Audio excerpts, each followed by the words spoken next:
고맙습니다. 오늘 추수감사절 하나님이 행하신 열매라는 제목으로 귀한 은혜 함께 나누기를 원합니다. 26절로 28절 원어 해석은 그리고 거기서 안디옥에 이르고자 출항했다. 그곳은 그의 삶이 성취한 일에 이르고자 하나님의 은혜로 넘겨받았던 곳이더라. 그래서 도착하여 교회를 모으고 하나님이 그의 삶과 더불어 행하신 삶과 열방 삶에게 믿음의 문을 여신 것을 보고하여 제자 삶과 함께 적지 않은 기간을 거기서 머물더라 그랬어요. 우리는 모두가 다 항해하는 자들이라고 얘기합니다. 인생의 바다에서 늘 출항 준비를 하고 있죠. 출항을 하기 위한 목적은 그 배에 무엇인가 가득 채워서 늘 풍요로운 삶을 누리고자 함입니다. 무엇을 향하여 가고 있는가? 우리는 우리의 사상의 바다에 늘 그 배를 타고 지나가고 있는 자들과 같습니다. 무엇을 향하여 우리는 출항을 오늘도 하고 있는가? 이사야 42장 10절에는 항해하는 자들과 바다 가운데의 만물과 섬들과 거기에 사는 사람들아 여호와께 새 노래로 노래하며 땅 끝에서부터 찬송하라 그랬어요. 바다로 내려가는 자, 항해하는 자, 그리고 바다 가운데 있는 자. 바다 가운데 있다는 건 무엇인가 계속 채우고 있는 자들의 삶이라는 겁니다. 그럼 채우기 위해서는 뭘 해야 되죠?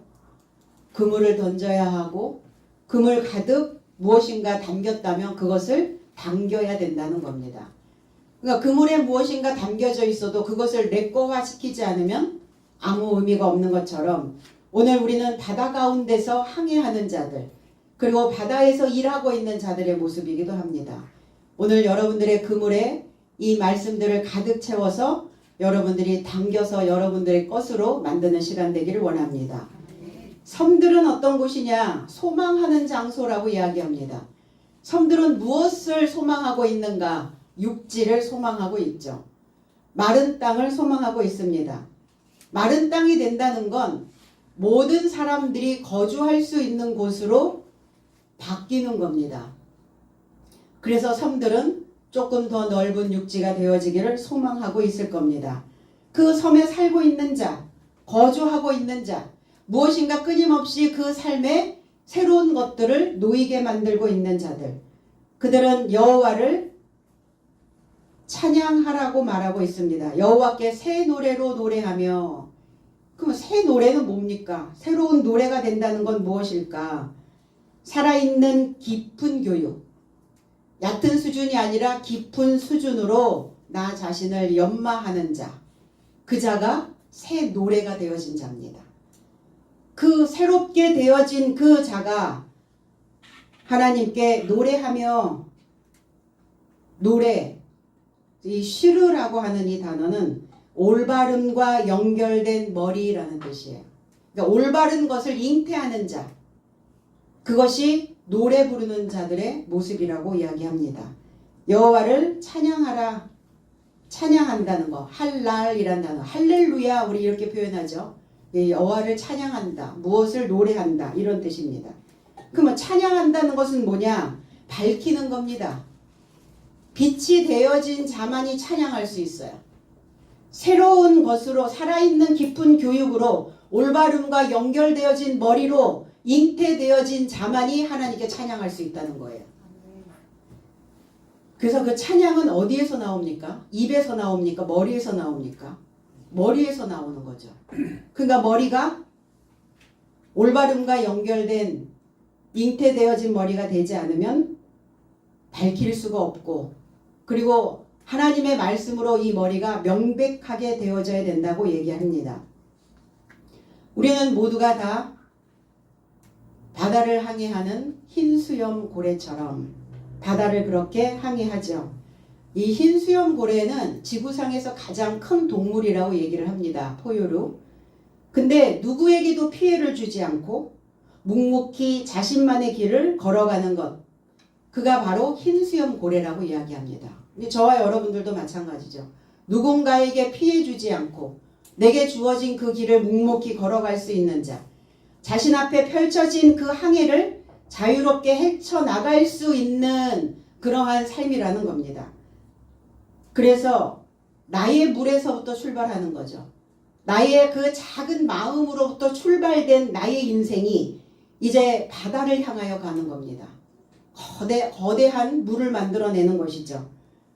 그래서 어쩌면 우리가 이 항해의 길에 지칠 수도 있고 때로는 이 험난한 길에 고난이 닥쳐 올 수도 있습니다. 그런데 두려워하지 않을 것은 우리가 가는 이 항해가 나 혼자 가는 길이 아니기 때문입니다.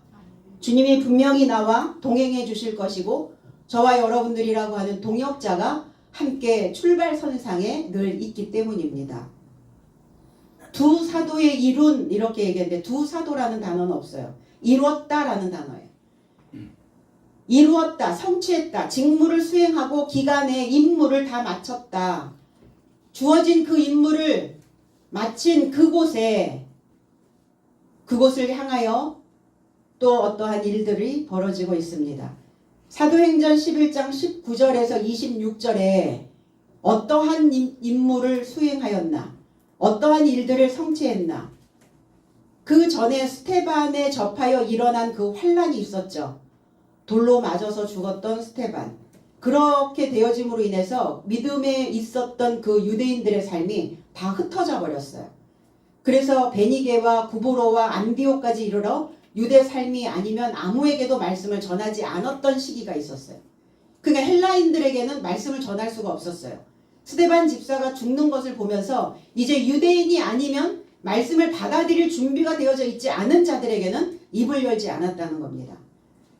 그런데 이때 헬라 지역으로 복음이 확장이 되기 시작합니다. 그 안디옥으로부터, 그 안디옥 물론 병거라고 하는 이 전쟁터이기도 하지만 동방의 여왕이라는 의미를 가지고 있어요. 그러니까 왕족에 이르는 그 사람들에게까지 주의 손이 그들과 함께 하고 있었습니다. 그래서 많은 사람들이 주를 접하여 돌아왔고 안디옥에서 헬라 사람들을 대상으로 복음을 전파하게 되는 도전이 시작이 된 겁니다. 그러니까 그것이 그 직무를 수행하였던 그 가득 채워졌던 그 시간. 그래서 바나바가 그때 선두에 섰었고 그리고 성령과 믿음이 충만한 자였다 이렇게 얘기했어요. 그래서 넉넉한 무리들이 죽게 더하여졌다. 그리고 바나바가 사실은 사울을 찾으러 갑니다. 다소에 살고 있는 사울을 만나서 안디옥에 이르고자 그를 인도했고 끌어들인 거죠. 복음 안으로 사울을 끌어들인 거예요. 그러니까 어떻게 보면 바울에게는 이 바나바가 은인과 같은 자입니다.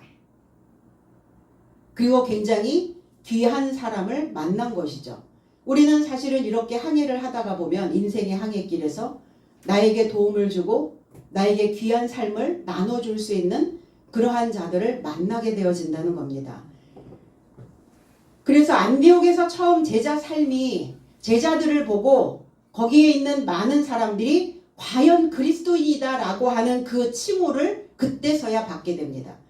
그 일들이 성취되어진 그때 바울과 바나바가 직무를 수행한 곳, 말씀이 성취되어진 곳, 그것이 하나님의 은혜로 넘겨진 곳이었다 이렇게 표현했는데 하나님의 은혜가 뭡니까?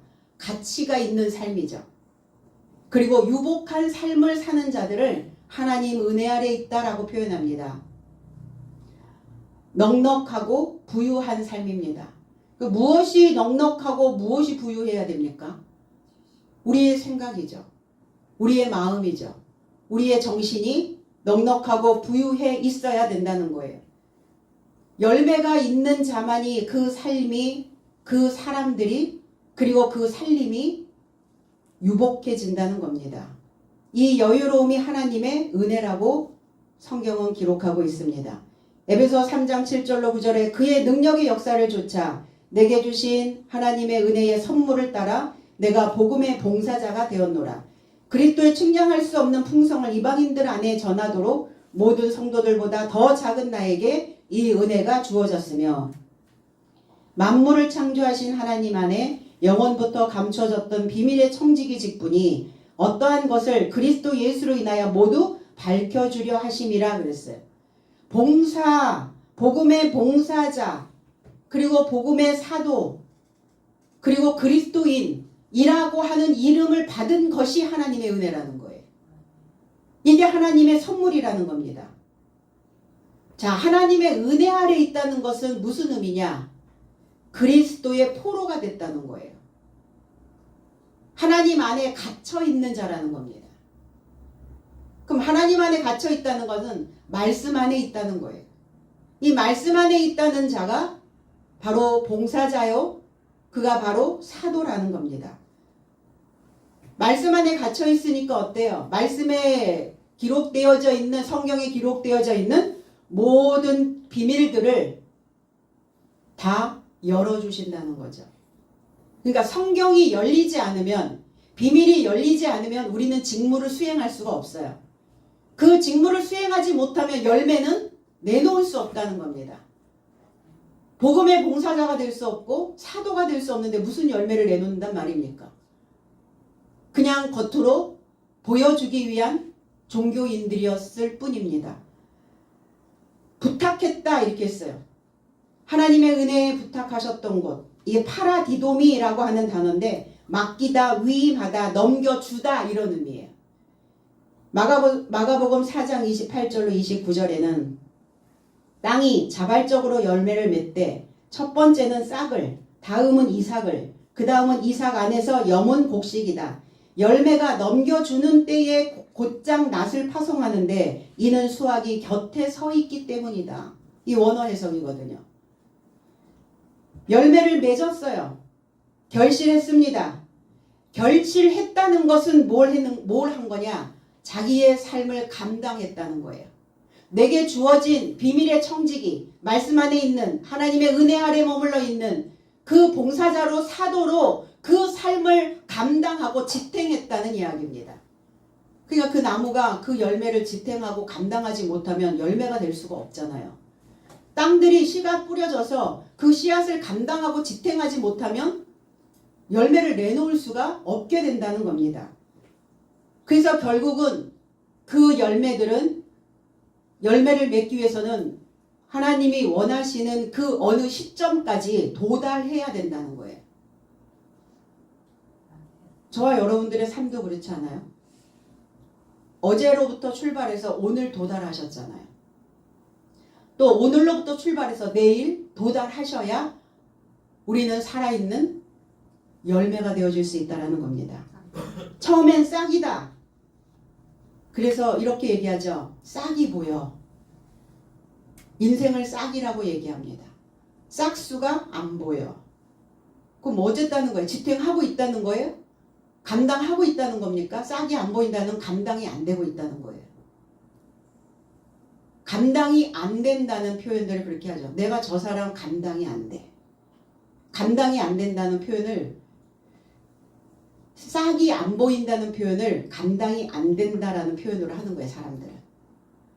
그러니까 내가 만난 사람들에게 내 자신이 감당이 안 되는 인생이 되면 안 돼요. 적어도 나는 남편으로, 아내로, 자녀로, 부모로 감당이 돼야만 합니다. 그 싹이 보여야 감당이 된다니까요. 그러니까 속썩이지 마세요. 그러니까 지난 세월들 속썩인 건 어쩔 수 없지만 지금부터 오늘부터 살아가는 그 나날 동안 속썩여서 저 사람 감당이 안 된다는 소리를 입 밖에 내놓지 않도록 노력하셔야 된다는 겁니다. 이게 그리스도인들의 모습 아니에요? 열매 되어져 가고 있는, 익어가고 있는 자들의 모습 아니겠습니까? 그 감당이 돼야죠. 나도 내가 감당이 안 되는 거예요. 나도 지탱이 안 되는데 내 주변에 있는 사람들이 나를 감당하고 나를 지탱할 수 있는 힘이 만들어지겠습니까? 그래서 씨가 만들어진 자는 많은 사람들에게 꼴을 먹입니다. 양식이 되는 거예요. 좋은 책이 되는 겁니다. 양서가 되는 거예요. 그거를 꼴을 먹였다 이렇게 표현해요. 그게 싹이다 이렇게 얘기하는 거예요. 그 다음에 이삭이다. 이삭이 되었다. 싹에서 이삭이 되었다는 것은 변화됐다는 거예요. 껍질 벗었을 거 아닙니까? 탈바꿈 일어나지 않았겠어요? 그러니까 과거의 삶은 죽고 나는 새로운 삶으로 부활된 것을 이삭이 됐다라고 표현을 합니다. 그럼 이삭이 되려면 뭐 하셔야 돼요? 서 있어야죠. 늘어지면 안 돼요. 서 있어야 됩니다. 탄력이 있어야 되는 것이죠. 그리고 여문곡식, 여물었다라는 것은 완수했다는 거예요. 가득 채웠다는 겁니다. 가득 채워진 곡식. 그래서 그 땅은 신부고 하늘은 남편이죠. 하늘은 남편, 하늘은 남자, 땅은 여자. 맞아요. 맞는 소리예요. 그러니까 땅 된 이 신부들이 하늘에서 주는 그 비와 하늘에서 주는 그 빛과 하늘에서 주는 그 씨로 인하여 잉태한다는 거예요. 그래서 신부는 자발적으로 결실을 하고 가득 채운 여문 곡식으로 이삭이 되면 그때 이제 수확을 하는데, 기름 부음을 받은 구원자에 의해서 수확이 되려면 여물어 있어야 된다는 거예요. 그러니까 주님은 여문 곡식이 아니면 수확하지 않죠. 농부 그렇지 않아요? 이렇게 벼 이삭해서 비벼보면 여물었는지 여물지 않았는지 눌러만 봐도 알잖아요. 그 여물지 않은 것을 농부들은 수확을 하지 않는다는 겁니다. 과연 우리는 여문 곡식인가? 아니면 텅 빈 껍질인가? 꽉 차 있는 열매로, 꽉 차 있는 열매는 넘겨진다는 거예요. 자, 농부에게 나를 위탁하죠. 내가 이제 다 여물었다. 내가 넘어간다 이러죠. 그럼 넘어간다는 것은 뻣뻣하게 서 있으면 안 넘어가죠. 벼는 익으면 고개를 숙인다. 이렇게 숙여야 넘어가잖아요. 이게 넘어가는 거예요. 이게 여문곡식의 모습이라는 거예요.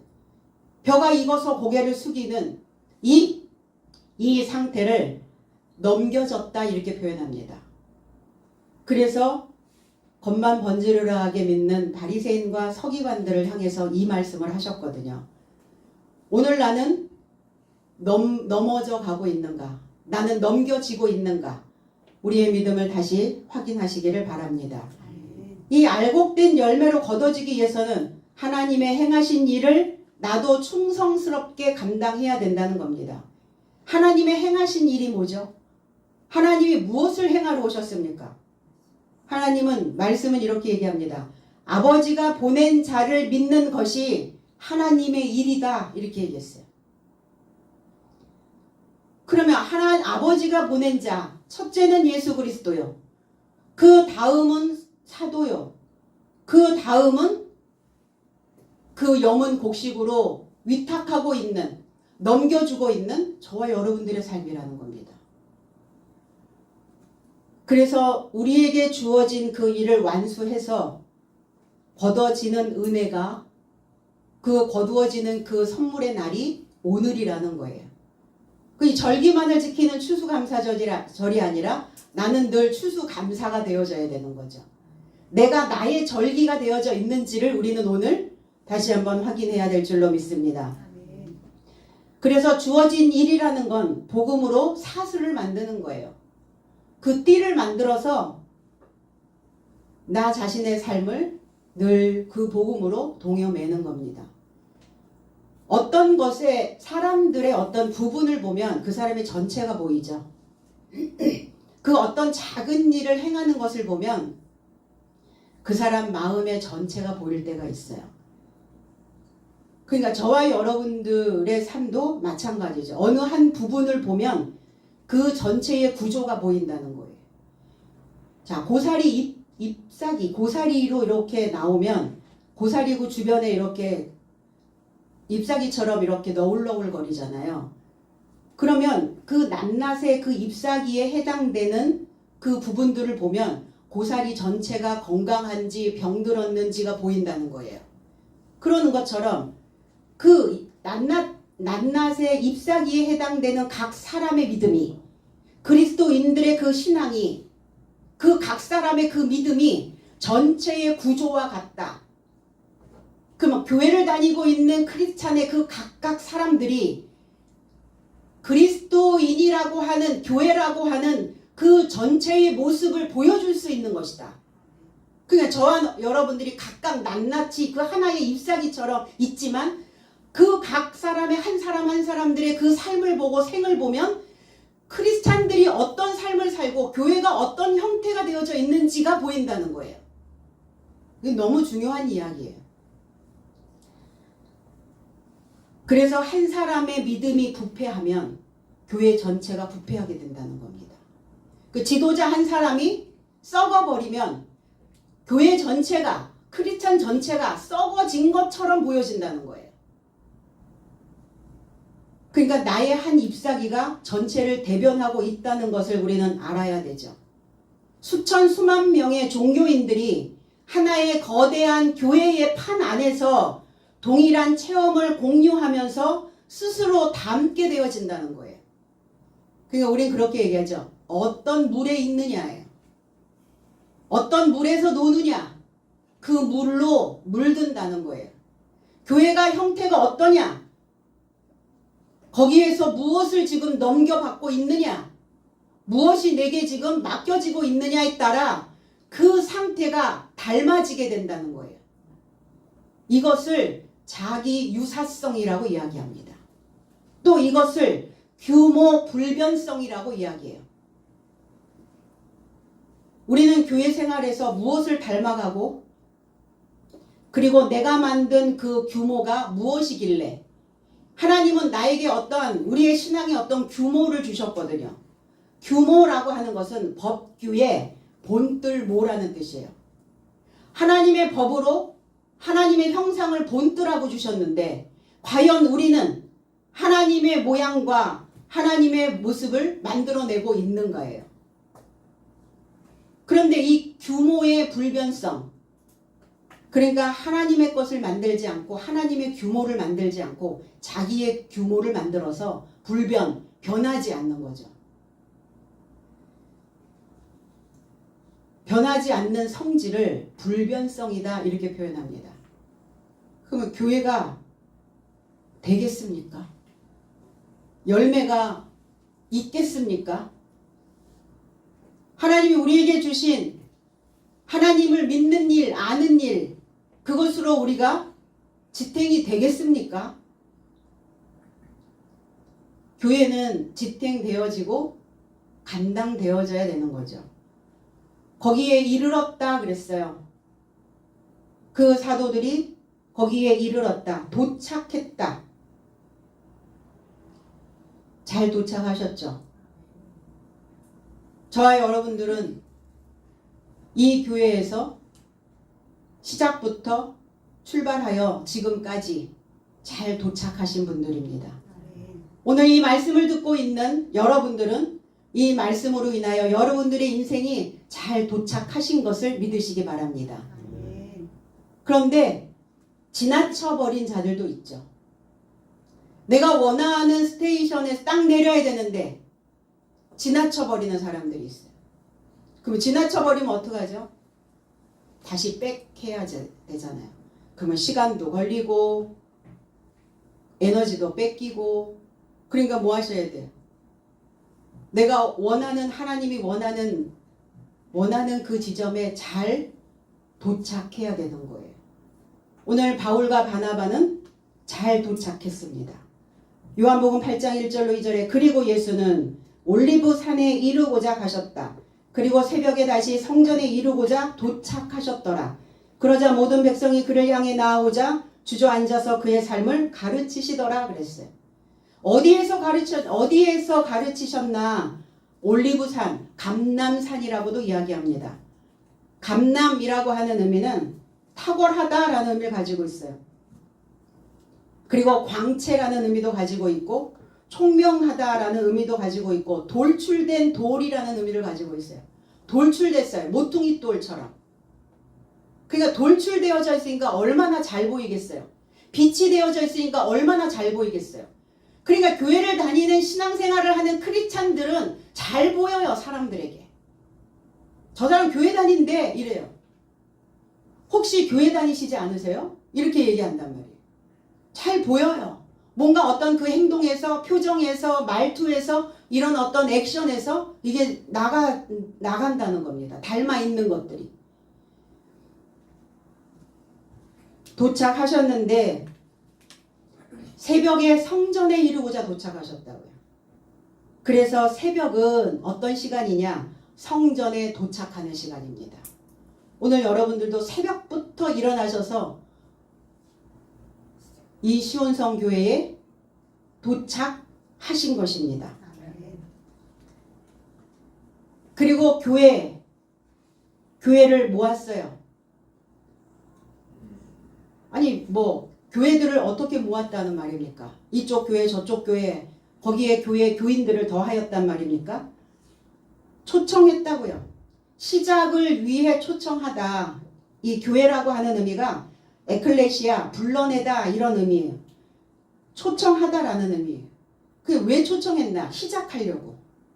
시작을 위해 초청한 곳입니다. 그리고 그들과 함께 동반된 삶을 살기를 원하는 거예요. 함께 동반하다 이런 의미죠. 마태복음 3장 12절에 그의 손 안에 키가 그의 타작마당을 청결하게 할 것이요 그의 알곡을 창고에 이르고자 모아드릴 것이나 쭉정이를 꺼지지 않는 불로 태울 것이다 그랬어요. 당신의 키 안에 알곡들을 모으는 거예요. 그 알곡들을 모아서 알맹이들을 모아서 뭐하게 하시려고? 시작하게 하시려고. 무엇의 시작? 복음의 시작이라. 하나님의 말씀을 새롭게 받아들이고 새롭게 듣고 새롭게 깨달아서 내 삶의 새로운 하나님의 법으로 하나님의 모양으로 규모를 만들어내는 출발에 있다. 출발. 그래서 교회를 모았다 이렇게 표현합니다.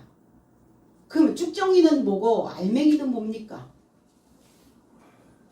그리고 왜 쭉정이는 꺼지지 않는 불로 태운다고 얘기하실까요? 쭉정이는 초등학문 아래에 있는 자들이에요. 수준 미달. 하나님의 수준에 도달하지 못하는 자. 말씀 66권이 내 안에 깨달아진 말씀으로 이해되어진 말씀으로 채워지지 못하고 있는 자들을 쭉정이라고 표현합니다. 성경은. 그래서 초등학문이 불살라져 풀어질 것이며 땅과 그 안의 행위가 불태워질 것이다 라고 베드로 사도가 말씀하셨거든요. 그 뭐는 쭉정이와 같은 초등학문적인 수준들은 다 불태워져야 될 것이다. 그게 내 속에서 일어나는 일들이란 얘기예요. 내가 여전히 초등학문 쭉정이와 같은 그 삶을 살고 있으면 나는 늘 껍질과 같은 사람이에요. 알맹이가 하나도 없어요. 속이 하나도 안 들어요. 계속. 속이 안 차요. 안 차니까 어때요? 다른 것에서 자꾸 채우려고 한단 말이에요. 사람들은. 이 쭉정이와 같은 이 겨와 같은 자들은 누구냐? 악이죠. 악. 악이 뭡니까? 알지 못한 것이에요. 겨는 뭐냐? 알지 못한 것. 알지 못한 거는 뭐냐? 먹지 못하는 거예요. 그래서 알아야 먹죠. 좀 알아 먹어라 그러죠. 알아들어라. 이렇게 표현하잖아요. 알았으면 먹어야 되죠. 알았다니까 해놓고 안 먹네요. 말만 알았다고 해놓고 행동 수정이 안 되네요. 먹은 거예요? 안 먹은 거예요? 안 먹은 거죠. 변화? 없죠 당연히. 그래서 쭉정이는 뭐냐? 먹을 수 없는 것. 알곡은 뭐냐? 먹을 수 있는 것. 이렇게 정의를 내리고 겨와 같은 쭉정이와 같은 인생은 뭐냐? 엎질러진 인생이에요. 물을 그릇에 담았는데 엎질러졌어. 주워 담을 수 있어요? 없단 말이에요. 그게 겨와 같은 쭉정이와 같은 인생이에요. 그럼 알곡은 뭐냐? 그릇 안에 담겨진 자들이라는 겁니다. 그래서 하나님의 곳간에 알곡만 들어가는 거예요. 쭉정이는 들어가지 않습니다.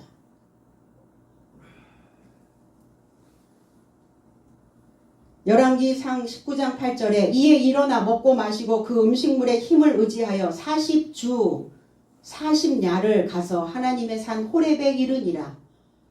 엘리야 선지자에게 주셨던 메시지예요. 엘리야 선지자가 바알의 선지자들과 갈멜산에 결투를 하죠. 그 시대에 3년 6개월이라고 하는 그 기간 동안 비가 오지 않습니다. 결실 없죠. 하나님이 그 열매를 행하시지 않는 거예요. 아무 지식이 어떠한 빛도 내려주지 않고 있는 겁니다. 어떤 교훈도 내려오지 않고 있는 거예요. 근데 아합 왕이 그 이세벨에게 엘리야에 대한 이야기를 합니다. 이세벨이 그 바알의 선지자들을 기손 시내에서 다 죽여버리거든요. 그러니까 이게 이세벨에게 전달이 되고 이세벨은 그 시신들을 엘리야에게 보내서 너도 이 시신처럼 너도 죽여버리겠다라고 이제 엄포를 놓습니다. 그러니까 엘리야가 도망을 가요. 그리고 엘리야가 도망을 가다가 로뎀나무 아래에서 하나님께 기도를 합니다. 내가 이렇게 내 목숨이 위태롭습니다. 내가 죽기를 원했을 때 그랬거든요. 숯불에 구운 떡과 한 병의 물이 거기에 놓여 있었어요. 그러니까 엘리야가 먹은 음식물이 알갱이, 여호와의 법, 여호와의 능력, 구운 떡, 숯불에 달구어진 불꽃이 튀는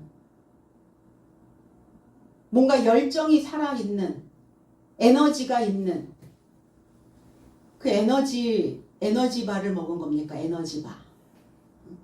그거를 먹으니까 힘이 나는 거예요. 그 떡은 둥근 과자라고 하는 의미예요. 한 병의 물은 그 생각들을 확장시키는 거예요. 어떤 위급한 상황이나 어떤 공고한 상황이 만들어지면 어때요? 마음이 쪼그라붙죠. 그러니까 쪼그라붙은 있는 이 마음, 이 엘리야처럼 자기의 목숨이 위태롭게 되어져 있으니까 차라리 하나님 나를 죽여주십시오 이렇게 기도한 거예요. 그러니까 그 물 한 병을 마심으로 인하여 그 살아있는 물을 살아있는 진리를 마심으로 인하여 그 생각들이 확장되어졌다고요. 마음이 쭉 펴지는 거예요. 이 로뎀나무라고 하는 의미는 뼈를 다스리다 이런 의미. 그리고 동이다, 묵다, 사슬 이란 뜻이에요.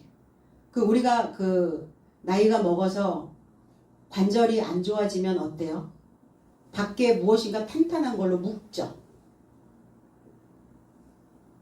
그래서 허리도 동이고 관절 같은 데도 이렇게 딱 조이고 이렇게 뭐가 이렇게 딱 조여들게 만드는 그 탄력 있게 그것을 딱 붙잡아주는 이게 로뎀나무예요.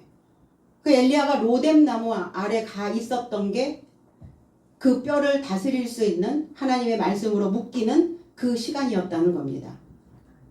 그러면 교회는 어떤 곳이냐? 교회가 알맹이라는 거예요. 교회된 자들이 알갱이라는 겁니다. 하나님과 연합되어 행하신 그리고 실행하신 창조하신 이 자들이 알맹이 된 자들의 모습입니다. 에베소서 2장 10절에 왜냐하면 내 삶은 그리스도 예수 안에서 선한 행위 삶에 접해 창조된 그의 작품이다. 이 삶을 하나님께 예비하셨으니 내 삶이 그 선한 행위 안에서 활보하게 하려 하심이라 그랬어요. 하나님의 행위 안에서 활보되어지는 인생 그리고 창조된 작품 이들이 알갱이요 이들이 교회된 자들이라는 겁니다. 그래서 선한 하나님의 나무는 좋은 열매를 행한다 그랬어요. 하나님의 행하신 열매는 창조된 저와 여러분들의 삶이라는 겁니다. 믿음의 문을 여신 곳이다. 이 안디옥이라고 하는 이곳이 입구를 열어줬어요. 정문을 활짝 열어주셨습니다. 계시록 3장 8절에 나는 너의 노력을 알아보았노라. 보아라 나는 아무도 그것을 닫을 수 없는 내 앞에 열려진 문을 주었노라. 이는 내가 적은 능력을 가지고 나의 말을 지켰으며 나의 이름을 부인하지 않았기 때문이다 그랬어요.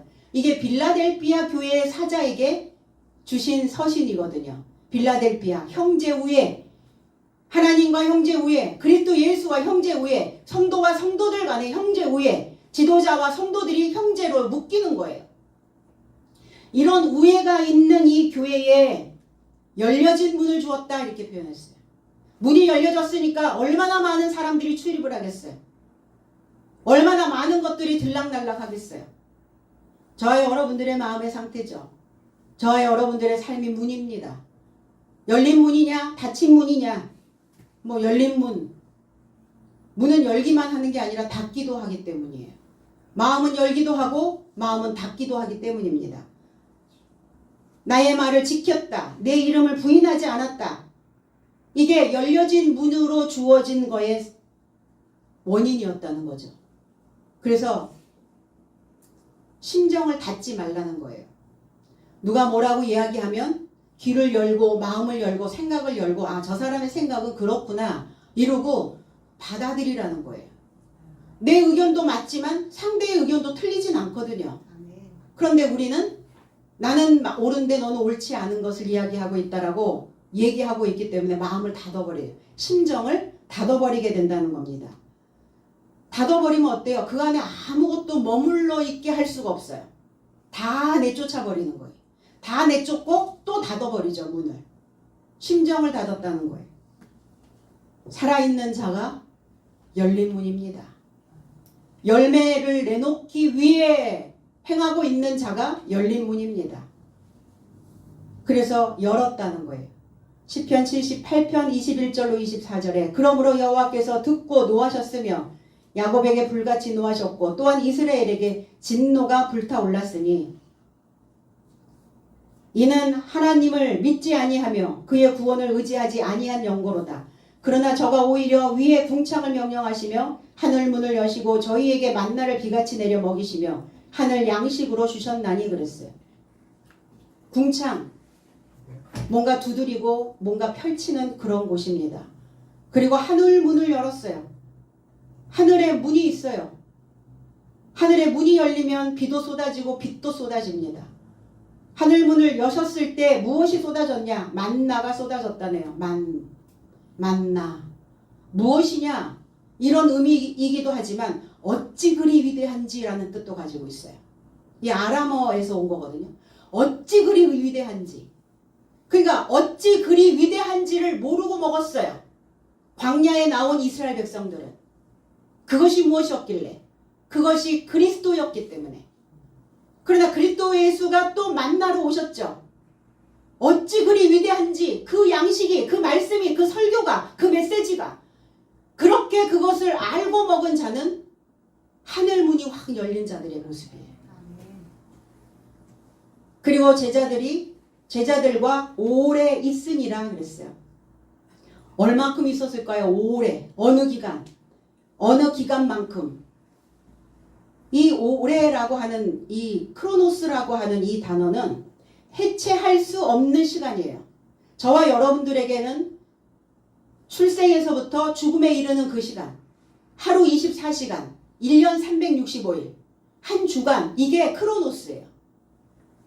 그럼 365일 동안 저와 여러분들에게 해체할 수 없는 절대적인 이 시간이 주어졌다면 이 시간을 우리는 어떻게 지금 어떤 때를 어떤 기간을 보내고 있는가? 베드로전서 1장 17절에는 그리고 각자의 행위를 따라 외모를 취하지 않고 판결하시는 아버지를 너의 삶이 초청하고 있다면 너의 삶의 나그네의 기한을 두려움 안에서 돌아보아라. 우리에게 주어진 기한이 있어요. 우리 이 땅에서 1000년도 못 살고 10,000년도 못 삽니다.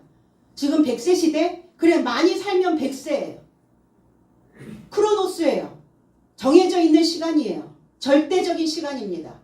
그럼 이 시간들을 우리는 어떻게 보낼 것인가? 겉으로 보기 좋은 것을 중요시하지 않고 먹기 좋은 내면에 기록된 것을 중요하게 여기신다는 겁니다. 저와 여러분들이 이 크로노스의 이 시간들을, 그리고 우리가 배우기를 작정하고 제자들의 삶으로 이 시간들을, 이 기간의 때를 지나고 있다면, 그리고 이 나를 가르칠 수 있는 이 양육자를 초청하고 있다면, 그렇다면 우리는 이 기한을 잘 채워가야 될 줄로 믿습니다.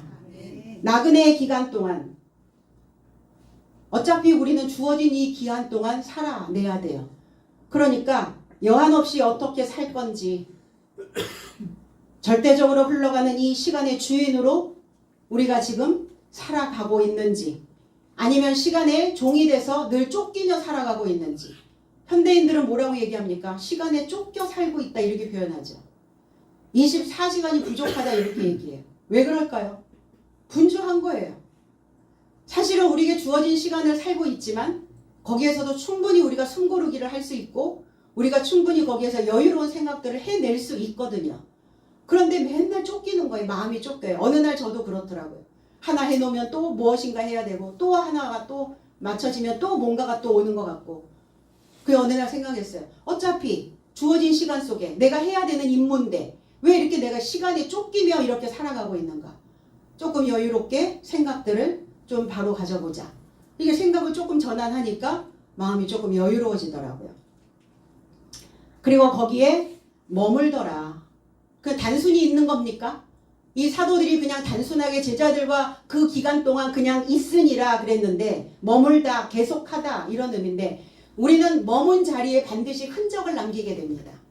우리가 떠난 자리는 그 사람의 향취가, 그 사람의 채취가, 그 사람의 어떤 모습들이 남게 되어진다는 겁니다. 우리는 분명히 이 땅을 살아가는 동안 우리의 흔적을 남기고 가야만 될 줄로 믿습니다. 바울과 바나바처럼 하나님의 창조하신 열매로 우리도 흔적을 남기는 인생으로 추수되어지시기를 예수 그리스도의 이름 안에서 축복드립니다. 기도하겠습니다.